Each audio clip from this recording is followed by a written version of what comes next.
മമ്മൂട്ടി ആരാധകർ ഏറെ ആകാംക്ഷയോടെ കാത്തിരിക്കുന്ന ചിത്രമാണ് ബസൂക്ക. സിനിമയുടെ ഓരോ അപ്ഡേറ്റിനും ആരാധകർക്കിടയിൽ വലിയ സ്വീകാര്യതയാണ് ലഭിക്കാറുള്ളത്. ഈ വർഷം ഏപ്രിൽ 10-നാണ് ചിത്രം തിയേറ്ററുകളിലെത്തുന്നത്. ഇപ്പോഴിതാ സിനിമയുടെ പുതിയ പോസ്റ്റർ പുറത്തുവിട്ടിരിക്കുകയാണ് അണിയറ പ്രവർത്തകർ. പോണിടെയിൽ ലുക്കിൽ സ്റ്റൈലിഷായുള്ള മമ്മൂട്ടിയെയാണ് പോസ്റ്ററിൽ കാണാൻ കഴിയുന്നത്. സിനിമ റിലീസ് ചെയ്യുന്നതിന് 30 ദിവസങ്ങൾ മാത്രമാണ് ബാക്കിയുള്ളത് എന്നതിന്റെ പശ്ചാത്തലത്തിലാണ് പോസ്റ്റർ റിലീസ് ചെയ്തിരിക്കുന്നത്. അതേസമയം സിനിമയുടേതെന്ന പേരിൽ ഒരു കഥാസാരം സമൂഹ മാധ്യമങ്ങളിൽ പ്രചരിക്കുന്നുണ്ട്. കൊച്ചിയിൽ വമ്പൻ കുറ്റകൃത്യങ്ങൾ നടത്തി ഭീതി പടർത്തുന്ന ഒരു സൈക്കോപാത്തിനെ പിടികൂടാനുള്ള ശ്രമങ്ങളാണ് ബസൂക്കയുടെ കഥയെന്നാണ് റിപ്പോർട്ട്. വോഗ് സിനിമാസിന്റെ വെബ്സൈറ്റിലാണ് സിനിമയുടെ പ്ലോട്ട് നൽകിയിരിക്കുന്നത്.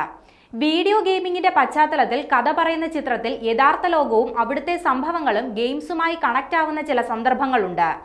ഗെയിമിംഗ് ആയാലും യഥാർത്ഥ ലോകത്തായാലും ആരാണ് ശരിക്കും കാര്യങ്ങൾ നിയന്ത്രിക്കുന്നത് എന്നുകൂടി ചിത്രം അന്വേഷിക്കുന്നുണ്ട് എന്നും വെബ്സൈറ്റിൽ നൽകിയിരിക്കുന്ന പ്ലോട്ടിൽ പറയുന്നുണ്ട്.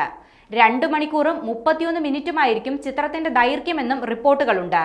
സിനിമ അനലിസ്റ്റുകളായ സൗത്ത് ആണ് എക്സ് പ്ലാറ്റ്ഫോമിലൂടെ സിനിമയുടെ റണ്ണിംഗ് ടൈം സംബന്ധിച്ച റിപ്പോർട്ടുകൾ പുറത്തുവിട്ടിരിക്കുന്നത്. എന്നാൽ ഇതിൽ മാറ്റങ്ങൾ ഉണ്ടാകാൻ സാധ്യതയുണ്ടെന്നും റിപ്പോർട്ടുകളുണ്ട്. മലയാളത്തിലെ എക്കാലത്തെയും മികച്ച തിരക്കഥാ രചയിതാക്കളിൽ ഒരാളായ കലൂർ ഡെന്നീസിന്റെ മകനാണ് ഈ ചിത്രത്തിന്റെ സംവിധായകനായ ഡിനോ ഡെന്നീസ് എന്നതും ബസൂക്കയുടെ പ്രത്യേകതയാണ്. മമ്മൂട്ടിക്കൊപ്പം പ്രശസ്ത തമിഴ് സംവിധായകനും നടനുമായ ഗൗതം വാസുദേവ് മേനോൻ നിർണായക കഥാപാത്രത്തെ അവതരിപ്പിക്കുന്നുണ്ട്. ബെഞ്ചമിൻ ജോഷുവ എന്ന കഥാപാത്രമായാണ് ഗൗതം മേനോൻ ഈ ചിത്രത്തിൽ വേഷമിട്ടിരിക്കുന്നത്.